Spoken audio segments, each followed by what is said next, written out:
नमस्कार बॉस, स्वागत है आपका। मैं हूं आपके साथ नेहा दुबे। आप देख रहे हैं हमारी खास पेशकश टिकट पर तकरार, बीजेपी में रार, एडवांटेज कांग्रेस। दरअसल मध्य प्रदेश में सरकार बरकरार रखने के लिए जूझ रही भारतीय जनता पार्टी टिकट के मुद्दे पर रार का सामना कर रही है। सोमवार को बीजेपी ने 57 उम्मीदवारों की चौथी लिस्ट जारी की थी। इस लिस्ट में सभी मौजूदा विधायकों को टिकट दिए गए, जिसमें शिवराज सिंह चौहान की सरकार के 24 मंत्री भी शामिल हैं। ज्यादातर मंत्रियों को फिर टिकट देने से एक बड़ा खतरा एंटी इनकम्बेंसी फैक्टर का है, जिसका बीजेपी सरकार को सामना करना पड़ सकता है। बीजेपी कार्यकर्ताओं में इस बात से लेकर नाराजगी भी है कि कांग्रेस से आए नेताओं को क्यों तवज्जो दी जा रही है। बीते 2 दशक से सत्ता पर ज्यादातर बीजेपी ही काबिज रही है। ऐसे में सरकार विरोधी लहर के आसार भी कम नहीं। फिर टिकट बंटवारे को लेकर असंतोष और अगला सीएम कौन है, इस पर भी पार्टी आलाकमान का मौन है। सवाल ये है कि क्या बीजेपी के लिए मध्य प्रदेश में मामला फंस गया है। पिछले विधानसभा चुनाव में बीजेपी को मध्य प्रदेश में हार का सामना करना पड़ा था, लेकिन तब 1.25 साल में कांग्रेस में टूट का फायदा उठाकर बीजेपी ने सरकार बना ली थी। कांग्रेस के 22 विधायक पाला बदलकर बीजेपी के सिपाही बन गए थे और इन नए सिपाहियों में कई को मंत्री बनाया गया। इस बार भी पार्टी ने इनमें से ज्यादातर पर भरोसा कर उम्मीदवार बना दिया है। इससे पुराने कार्यकर्ताओं और नेताओं में नाराजगी है। पिछली आपको बता दें कि बीजेपी की अगली लिस्ट 94 उम्मीदवारों की घोषणा करेगी। इसमें कुछ बड़े बदलाव देखने को मिल सकते हैं, ताकि टिकट पर मचे रार को बीजेपी खत्म कर सके।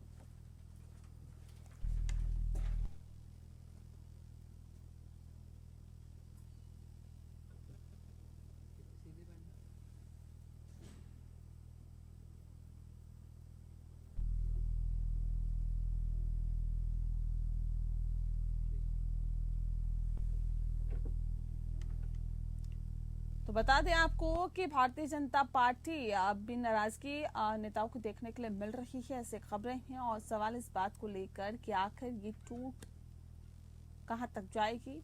बीजेपी ने 57 उम्मीदवारों की चौथी लिस्ट जारी की थी। इस लिस्ट में सभी मौजूदा विधायकों को टिकट दिए गए हैं, जिसमें शिवराज सिंह चौहान की सरकार के 24 मंत्री शामिल है। ज्यादातर मंत्रियों को फिर से टिकट दिए जाने के बाद एक बड़ा खतरा एंटी इनकम्बेंसी फैक्टर है, जिसका बीजेपी सरकार को सामना करना पड़ सकता है।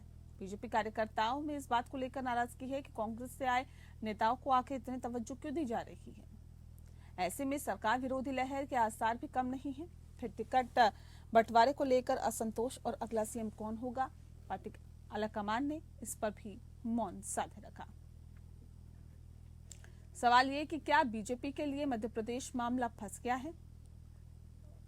ये एक अहम सवाल इसलिए बन जाता है क्योंकि ये समझना यहाँ पर जरूरी हो जाता है कि आखिर क्या वजह है कि बीजेपी अगला सीएम कौन होगा, इस पर मौन साधे हुए हैं। इस विषय पे आज हम तफसील से चर्चा करेंगे। खास मेहमान हमारे साथ मौजूद है, उनसे आपका परिचय करा देते हैं।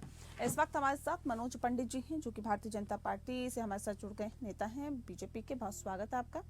डॉक्टर अरुणेश यादव जी हमारे साथ जुड़ गए हैं, कांग्रेस मीडिया प्रभारी है मध्य प्रदेश के। बहुत स्वागत है आपका भी। इस खास कार्यक्रम की शुरुआत मनोज जी आपके साथ ही करते हैं। सवाल यही कि क्या वाकई बीजेपी के लिए मध्य प्रदेश का मामला फंस गया है, जो हालात और जो स्थितियां फिलहाल बता रही है। नेहा जी, मुझे समझ नहीं आता ऐसा क्यों लगता है कि मामला फंस गया है। ऐसा तो कुछ है नहीं। आप ये देखिए कि इतनी मजबूती से हम लोग चुनाव लड़ रहे हैं और तैयारियां हैं हमारी, और हर एक चीज को बहुत प्लान्ड वे में जो है काम किया है हम लोगों ने, और जो काम किया है वो जनता तक लेके जाएंगे और जनता इस बात से संतुष्ट है। और चीजें आप ये देखिए कि पूर्ण बहुमत की सरकार मध्य प्रदेश में बनेगी।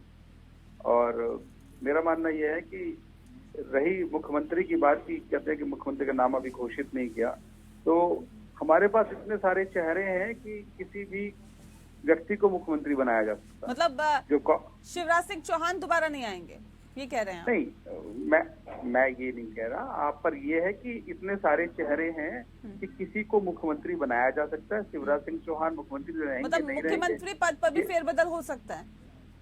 कुछ भी हो सकता है, ये तो पार्टी का नेतृत्व तय करेगा कि कौन रहेगा कौन नहीं रहेगा।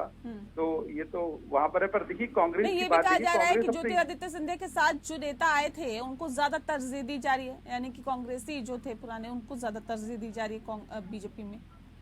देखिए माधवराव सिंधिया जी लेके आए थे, और जो उनके नेता होते हैं वो अपने साथ अपने कार्यकर्ताओं की पैरवी करते ही हैं।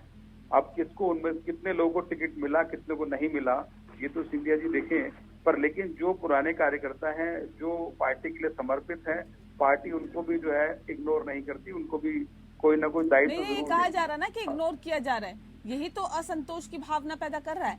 कह रहे बीजेपी ने 57 उम्मीदवारों की चौथी लिस्ट जारी की है, जिसमें से 24 मंत्री है मौजूदा सरकार में, कि बाकियों को कहां मौका मिलेगा। नहीं, अब आप देखिए 24 मंत्री मौजूदा सरकार में है, तो इसका मतलब जो मंत्री हैं उनके काम से संतुष्ट है ना। जब उन्होंने संतुष्ट वाला काम नहीं, किया ये तो उनका- बात आप उनका- पहले भी कह रहे थे, तो जनता ने हटा दिया था। नेहा जी आप ये देखिए कि हम लोगों ने तो लिस्ट जारी कर दी, सब कुछ कर दिया, कांग्रेस ने तो कुछ नहीं किया, कांग्रेस तो अभी लिस्ट भी जारी नहीं कर पाए। तो इनके पास तो चीजें अभी समझ ही नहीं आती करेंगे क्या। पर लेकिन आप ये देखिए कि मैं आपको आश्वस्त कर दूं कि हम लोग बहुत मजबूती से चुनाव लड़ रहे हैं और सरकार दोबारा रिपीट हो रही है वहां पे। और कांग्रेस के पास तो न चेहरे हैं न नाम है। मुझे लगता है कैंडिडेट्स को भी ढूंढ ढूंढ के लेके आने वाले हैं कि किसको चुनाव लड़ाएं किसको ना लड़ाएं। ठीक है। अरुणेश जी ये कह रहे हैं कि देखिए हम तो अपने स्तर पर तैयारी कर रहे हैं और सरकार दोबारा रिपीट करेंगे, आप लोग तो कहीं दूर दूर तक नहीं है लड़ाई में। देखिए नेहा जी, एक कहावत है, बहुत पुरानी कहावत है, विनाश काले विपरीत बुद्धि। जब आदमी का विपरीत समय आता है तो उसके जो निर्णय होते हैं वो गलत हो जाते हैं या फिर वो गलत निर्णय ले लेता है। अब पहली चीज तो इसमें ये है कि जो जितनी पहली 3 लिस्टों में शिवराज जी का नाम नहीं आया, तो उससे जो कार्यकर्ता थे बीजेपी के, वो कार्यकर्ताओं में खलबली मची। और आपने देखा होगा कि जो नेता थे, मजबूत नेता, काफी नेता पार्टी छोड़कर हमारी तरफ आ चुके हैं।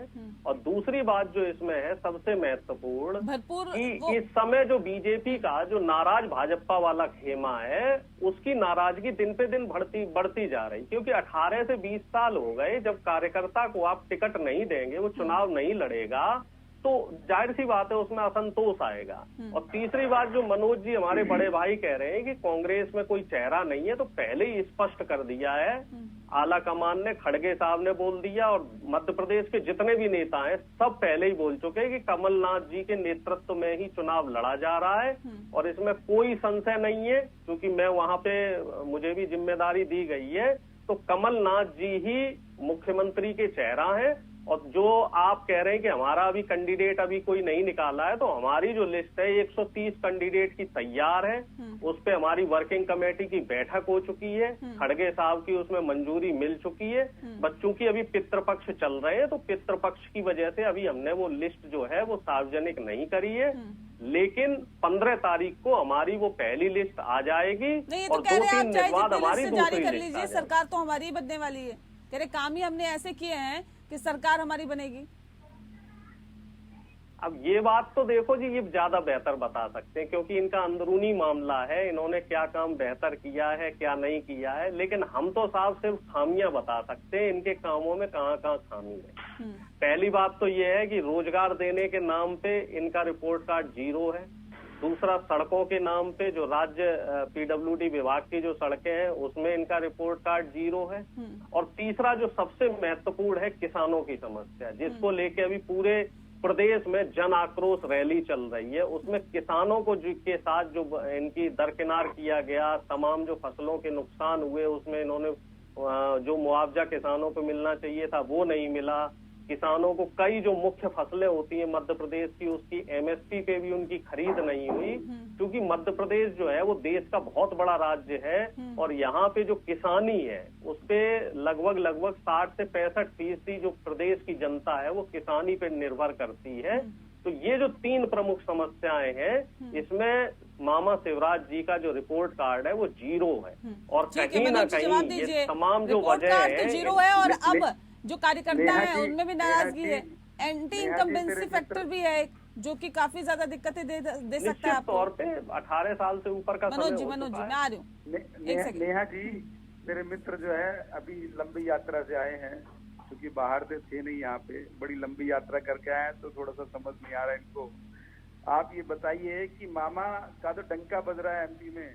मामा ने जो मैं था मध्य प्रदेश में ही था, मध्य प्रदेश में ही था सर। वही मैं कह रहा हूँ ना, आप मध्य प्रदेश में थे तो आप लंबी यात्रा करके आए हैं, और मैं भी जो है काफी, मेरी भी रोज वहाँ लोगों से बात होती है। तो ये देखिए, मामा ने जो स्कीम्स लेके आए हैं मामा, और जो मामा काम कर रहे हैं वहाँ पे, जनता बड़ी खुश है।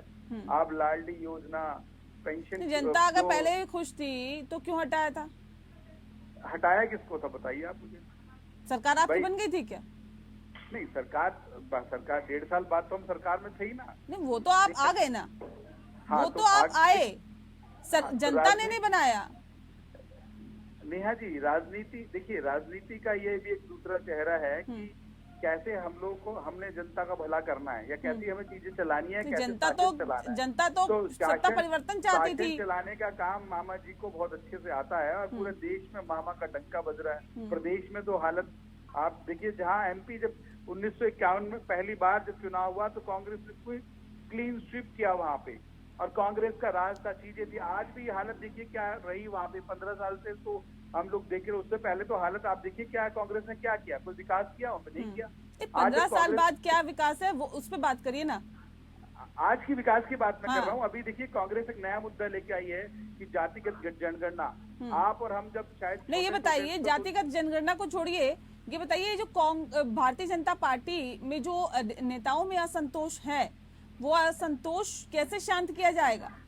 नेहा जी, ये देखिए नेहा जी, हर दल में आप ये देखिए, हर दल में होता है, कांग्रेस में भी होगा। आप कांग्रेस ये इंतजार कर रही है कि कौन कौन असंतुष्ट होके बीजेपी वाला इधर आए तो लिस्ट में नाम डालें तो उसे चुनाव लड़ाएं। तो इस चक्कर में अभी जो है, अब कांग्रेस कहाँ प्रतिपक्ष की बात करती थी? कांग्रेस तो मुहूर्त थोड़ी निकालती थी कि भाई ठीक है, मुहूर्त निकलेगा तो हम लिस्ट जारी करेंगे।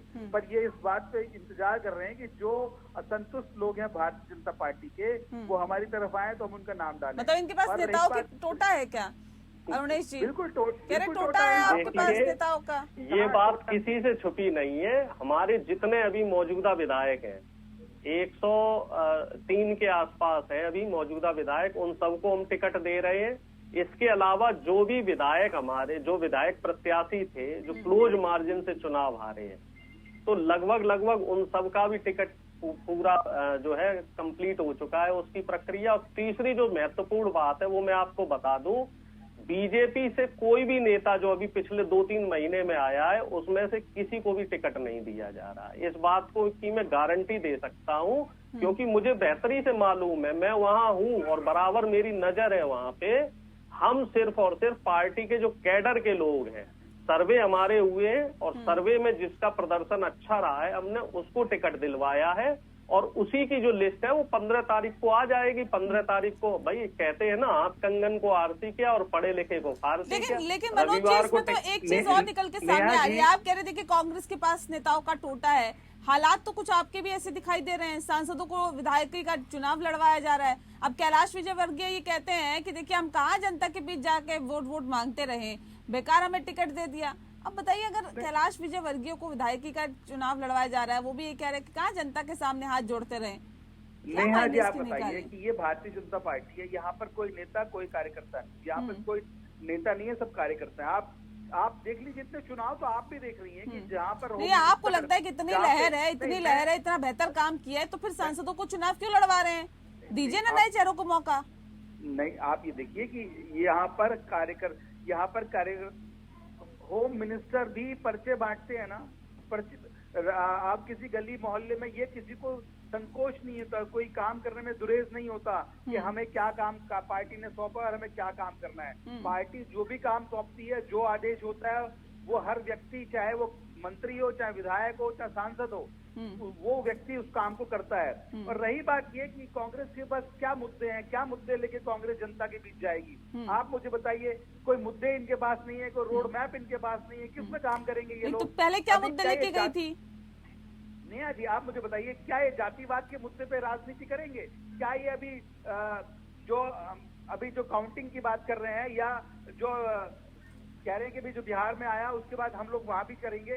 तो आप मुझे बताइए, ये वही कांग्रेस है जो कहती थी कि जात पे ना पात पे और मोहर लगेगी हाथ पे। आज इनको जात पात कहाँ से नजर आ रहा है?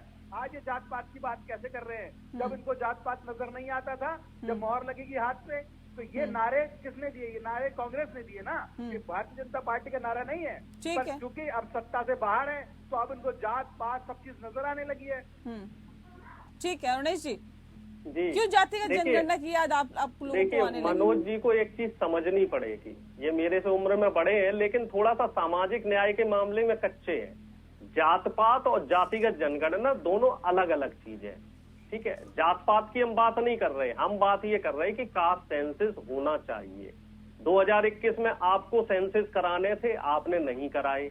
एटलीस्ट पता तो लगे कि भाई कौन सा ऐसा वर्ग है, कौन सा ऐसा संभाग है जिसको सरकार की योजनाएं नहीं मिल पा रही है। चुनाव से पहले, इससे पहले जब आपकी सरकार थी तो क्यों नहीं करा लिया, और जब करवाया था तो उसकी रिपोर्ट सार्वजनिक क्यों नहीं की? जी, इससे पहले आपने क्यों नहीं कराया, और जब कराया था तो उसकी रिपोर्ट सार्वजनिक क्यों नहीं की 2011 की? देखिए, रिपोर्ट 2013 में तैयार हुई और हम तो ये कह रहे हैं कि साहब आप उसको उजागर कर 2013 में आपकी सरकार नहीं थी क्या? 2013 के बाद फिर हमारी सरकार बदल गई। 2014 में सरकार बदली है सर। अगर आपको लग रहा है बीजेपी के हमारे साथियों को कि हम जातिगत जनगणना के विरोध में हैं और आप हितैषी हैं, ओबीसी वर्ग के हितैषी हैं, चूंकि हमारे प्रधानमंत्री ओबीसी वर्ग से आते हैं, तो आप उस आंकड़ों को सार्वजनिक कर दीजिए। अरे हमारे तो 4 में से 3 मुख्यमंत्री ओबीसी के हैं। मध्य प्रदेश समेत 5 राज्यों में विधानसभा चुनावों में कह रहे हैं अगर हमारी नाकामी है तो उन नाकामियों की बात करिए ना, ये जातिगत जनगणना की बात क्यों कर रहे हैं? मैं आऊंगी इस पे, एक छोटा सा ब्रेक मुझे लेना पड़ रहा है सर। अरुणेश जी, सीधा रुख मैं आपका कर लेती हूँ, जिस बात का जिक्र ब्रेक पे जाने से पहले किया जा रहा था। सवाल वही कि आखिर जातिगत जनगणना की जरूरत क्यों पड़ रही है, और विधानसभा चुनाव से पहले इस विषय को क्यों उठाया जा रहा है, क्यों भुनाने की कोशिश की जा रही है? अगर आपको लगता है कि मध्य प्रदेश में मौजूदा वक्त में सरकार ने काम नहीं किया तो उठाइए ना उन मुद्दों को, क्यों जातिगत जनगणना की बात कर रहे हैं आप लोग? देखिए, अब समस्या ये है कि हम कोई भी मुद्दा उठाते हैं तो बीजेपी के पेट में दर्द होने लगता है। हमने मुद्दा उठाया महंगाई का तो बीजेपी को दिक्कत हो रही, हम बेरोजगारी के मुद्दे पे बात कर रहे हैं तो बीजेपी को दिक्कत हो रही, हम किसानों की समस्या पे बात कर रहे हैं तो बीजेपी को दिक्कत हो रही, अब हम जातिगत जनगणना पे बात कर रहे हैं तो बीजेपी को दिक्कत हो रही है। बीजेपी को तो खैर दिक्कत होनी है, क्योंकि जब से ये लोग सत्ता में आए हैं, पहले ये लोग नेहरू जी को कोसते रहे, गांधी जी को कोसते रहे, कांग्रेस को कोसते रहे, सब जगह की साथ 70 साल 50 साल देश में ये हुआ वो हुआ। अब जब इनके सारे ये जुमले पुराने हो गए, अब हमने जातिगत जनगणना का मुद्दा बनाया तो अब ये उसमें कमी निकाल रहे हैं कि साहब आप जात पात फैला रहे हैं, आप साहब जातिवाद कर रहे हैं। भाई अगर हम जातिवाद कर रहे हैं, चलो हम आपकी बात मान लेते हैं, तो आप इसका विरोध कीजिए ना कि भाई नहीं जातिगत जनगणना नहीं होनी चाहिए, तो उससे कम से कम पता तो लगेगा कि हमारे प्रधानमंत्री जो मोदी जी जो है वो तब आप विरोध करिए ताकि आपका उद्देश्य पूरा हो जाए। नहीं, किस बात के फिर ओबीसी हैं प्रधानमंत्री जी, जो कहते हैं कि हम ओबीसी प्रधानमंत्री हैं, ओबीसी प्रधानमंत्री हैं। वो कह रहे हैं हम क्यों विरोध करेंगे? मनोज जी कह रहे हैं हम क्यों विरोध करें इसका? मनोज जी को जानकारी है कि कितने ओबीसी प्रोफेसर है केंद्रीय विश्वविद्यालय में, मनोज जी को जानकारी नहीं होगी। कितने ओबीसी के जज हैं हमारे, मनोज जी को जानकारी नहीं होगी इस बारे में। और ओबीसी के नाम पे जो छात्रवृत्तियां जो मिलती थी बच्चों को, वो नहीं दी जा रही हैं। बच्चों को जो रिसर्च के लिए ओबीसी बच्चों को जो फंड दिया जाता है वो फंड रोक लिया गया है। तो हम तो सिर्फ इसी बात को लेके चल रहे हैं कि जो देश का सबसे बड़ा तबका है, जो वास्तव में शोषित और वंचित है, और उसमें ऐसा नहीं कि सिर्फ ओबीसी शोषित वंचित है, उसमें ब्राह्मण समाज के लोग भी वंचित हैं, और कुछ लोगों को ही उसका लाभ मिल रहा है। और जो जातिगत जनगणना हो रही है उसमें आर्थिक आधार भी लिया जा रहा है, सामाजिक आधार भी लिया जा रहा है, शैक्षिक आधार भी लिया जा रहा है, और हर तरीके का जातिगत जनगणना को जाति के आधार पर इतना बड़ा करके क्यों देखा जा रहा है, ये बताइए ना। नहीं, हम नहीं देख रहे इसको बीजेपी दिखाने की कोशिश कर रही है। ठीक है मनोज जी, क्या कोई मुद्दे नहीं बचे कि इसलिए जातिगत आधार पर जनगणना का मुद्दा जो है इसको इतना हवा दी जा रही है? और सामाजिक तीनों स्तर को देखा जा रहा है। अब आप देखिए, इनके पार्टी के सबसे बड़े नेता माननीय राहुल गांधी जी ने संसद में कहा कि अगर ये जातिगत जनगणना के जो आंकड़े हैं, अगर सरकार उनको संसद के पटल पे नहीं रखती तो हम लोग उसको पेश कर देते। इसका मतलब आंकड़े हैं इनके पास। जो आंकड़े इन्होंने अभी जब ये सरकार में थे जनता के बीच नहीं लाए, और अब कहते हैं कि अगर जनता सरकार नहीं लेके आएगी तो हम लेके आएंगे। तो ये धोखा किसके साथ? जनता के साथ। अगर आपकी नीयत और नीति साफ होती तो आप इस काम को पहले करते। आप हमारी तो साफ देखो, मेरे मित्र कहते हैं कि सब साफ है। हमने तो 4 मुख्यमंत्री में से 3 ओबीसी के बनाए हुए हैं। हमारे तो 4 में से 3 मुख्यमंत्री ओबीसी के हैं सर। रोका है आपको। आप देखिए, आप बताइए आपके 10 मुख्यमंत्री में से कितने ओबीसी समाज से हैं? आपके जो स्टैंड है वो क्लियर नहीं है। चलिए ठीक है, ये तो जातिगत जनगणना की बात हो गई। हमारे 4 में से ठीक है, ठीक है अरुणेश जी, चलिए मध्य प्रदेश चुनाव पे आते हैं वापस, हम अलग ट्रैक पे जा रहे हैं। सवाल इस बात को लेकर कि आखिर अगर हम ये कहें कि कांग्रेस पार्टी ने अभी तक लिस्ट जारी नहीं की, क्या आधार है, किस चीजों को देखते हुए, किस आधार पर आप टिकटों का बंटवारा करेंगे? देखिए, मैंने नेहा जी अभी बताया था आपको कि पहला तो जो हमारे सिटिंग विधायक हैं उनको टिकट दिया जा रहा है, फिर दूसरे बार जो क्लोज मार्जिन से हारे थे उनको वरीयता दी जा रही है, और तीसरा 5 साल का जो भी और चलिए 1 मिनट रोक लूं मैं आपको। लक्ष्मीकांत वाजपेयी जी इस वक्त हमारे साथ जुड़ गए हैं, क्षेत्र में काम किया है। ठीक है, ठीक है, 1 सेकंड में रोक रही हूँ। लक्ष्मीकांत वाजपेयी जी इस वक्त हमारे साथ जुड़ गए हैं, सांसद है लक्ष्मीकांत जी, बहुत स्वागत है आपका। सर, जिस तरह से मध्य प्रदेश में समेत 5 राज्यों में विधानसभा चुनाव है, ऐसे में भारतीय जनता पार्टी किस तरह से इसे देखती है और कितनी तैयारी के साथ इन चुनावों में उतर रही है? भारतीय जनता पार्टी चुनाव जीतने के लिए उतर रही है। हमारी सरकार वहाँ है। 1.5 साल का पीरियड बीच का छोड़ दीजिए तो 3 साल से लगातार हम सरकार में हैं, और आगे भी हम सरकार में रहेंगे। और रहने के लिए और जनता की सेवा जो हमने अब तक की है, विकास के जो मानदंड स्थापित किए हैं मध्य प्रदेश की सरकार ने, और जो मानदंड भारतीय जनता पार्टी की केंद्र सरकार ने आदरणीय नरेंद्र मोदी जी के नेतृत्व में स्थापित किए हैं, उनके आधार पर हम जनता की अदालत में जाएंगे। नंबर 1। ये भी कहा जा रहा है जो 57 उम्मीदवारों की जो चौथी लिस्ट जारी की गई है मध्य प्रदेश में, उसमें 24 मंत्री शामिल है, और ऐसे लोगों को टिकट दिया गया है जो ज्योतिरादित्य सिंधिया के साथ आए हैं। ये कहा जा रहा है कि अब अंतर कलह जो है भारतीय जनता पार्टी में बढ़ती जा रही है, कार्यकर्ता जो है वो असंतोष में जी रहे हैं, और ऐसे में ये कलह कहीं ना कहीं भारतीय जनता पार्टी पर भारी पड़ सकती है। ये आपका अनुमान हो सकता है या जिन्होंने आपको संपर्क किया उनका अनुमान हो सकता है। भारतीय जनता पार्टी में जो लोग शामिल हुए, जिस दिन शामिल हुए उस दिन से वो भाजपा के कार्यकर्ता हैं, और अगर आज हमारा नेतृत्व तो ये महसूस करता है कि ये व्यक्ति समाज की सेवा करने में भाजपा का नाम रोशन करेगा, तो उसके टिकट पर अगर विचार करता तो कार्यकर्ता का टिकट है उस पर विचार होता। क्या ऐसा नहीं लगता कि ज्यादातर मंत्रियों को एक बार फिर से टिकट दे देना, एंटी इनकम वैक्सी जो फैक्टर है वो कहीं ना कहीं भारी पड़ सकता है? मैं फिर वही बात कहूंगा कि ये सब आपके अनुमान है, और अगर क्षमा करें तो ये कपोल कल्पनाएं हैं। भारतीय जनता पार्टी का राष्ट्रीय नेतृत्व अपने हर कार्यकर्ता के बारे में जानता है, चाहे वो मंत्री है, चाहे विधायक है, चाहे कार्यकर्ता है। इसलिए ये भी कहा जा रहा है सर कि सांसदों को विधायकी का चुनाव लड़वाया जा रहा है, क्या ऐसे में क्या वजह है कि नए चेहरों को मौका नहीं दिया जा रहा? कार्यकर्ता हैं, कार्यकर्ता के नाते अगर पार्टी का कोई आदेश है तो हमको उसको स्वीकार नहीं करना चाहिए। सर, ये भी एक सवाल ये भी निकल के सामने आ रहा है, क्योंकि ये कहते हैं कि देखिए सीएम अगला कौन होगा, कम से कम ये तो भारतीय जनता पार्टी की तरफ से स्पष्ट किया जाना चाहिए मध्य प्रदेश। किसी भी नव निर्वाचित विधायक अपनी पहली बैठक में और अपने केंद्रीय नेतृत्व के पर्यवेक्षक के उपस्थिति में अपना नेता चुनते हैं, और जो नेता चुना जाता है वही व्यक्ति मुख्यमंत्री होता है। इसलिए चुनाव के परिणाम का इंतजार कीजिए। भाजपा का बहुमत आएगा, हमारा विधानमंडल दल अपना नेता चुनेगा, और वो हमारा मुख्यमंत्री होगा। चलिए, बहुत शुक्रिया आपका, और आप दोनों का भी हमारे साथ, मनोज जी आपका भी, अरुणेश जी आपका भी हमारे साथ जुड़ने के लिए बहुत बहुत शुक्रिया।